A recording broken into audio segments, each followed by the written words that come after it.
સમગ્ર ભારતમાં એમ સમગ્ર ગુજરાતમાં બેરોજગારીનો પ્રશ્ન એની ચરમસીમા પર છે। રાજ્યના સામાન્ય પરિવારના યુવાન યુવતીઓ રાત દિવસ મહેનત કરી એમના મા બાપે કાળી મજૂરી કરી એમને ભણાવ્યા હોય એ આશાએ કે ભવિષ્યમાં એમના ઘડપણની લાઠી બનશે, સરકારી નોકરી મેળવશે।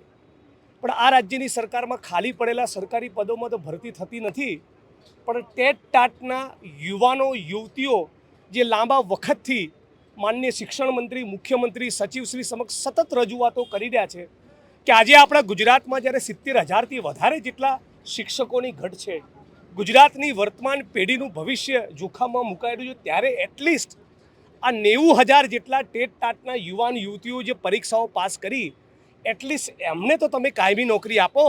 શા માટે તમે એમને નોકરીથી વંચિત રાખી રહ્યા છો? આ મુદ્દાને લઈને રેલીઓ કરી, ધરણા કર્યા, અરજીઓ કરી, આવેદનપત્ર આપ્યા, અમદાવાદમાં રેલી કરે, ગાંધીનગરમાં ડિટેન થાય। આજે પણ ગાંધીનગરમાં પથિકાશ્રમ અને અલગ અલગ જગ્યાએથી લગભગ 70 જેટલા યુવાન યુવતીઓ જે ટેટ ટાટના અમારા સાથીઓ છે, બધાની આજે અટકાયત કરવામાં આવી છે અને રાજ્યની સરકાર તરફથી કોઈ એમની સાથે ડાયલોગ કરવા માગતું નથી। એટલે ગુજરાતના યુવાનોનું ભવિષ્ય અંધકારમય આ સરકારે બનાવ્યું છે। એટલે હું મીડિયાના માધ્યમથી રાજ્યની સરકારને અને માનનીય શિક્ષણ મંત્રીને હાથ જોડીને વિનંતી અને અપીલ કરું છું કે તાબડતોબ આ બાબતે એક નિર્ણય કરવામાં આવે અને જેટલા પણ ટેટ ટાટના યુવાન યુવતીઓ છે એ બધાને ન્યાય આપવામાં આવે।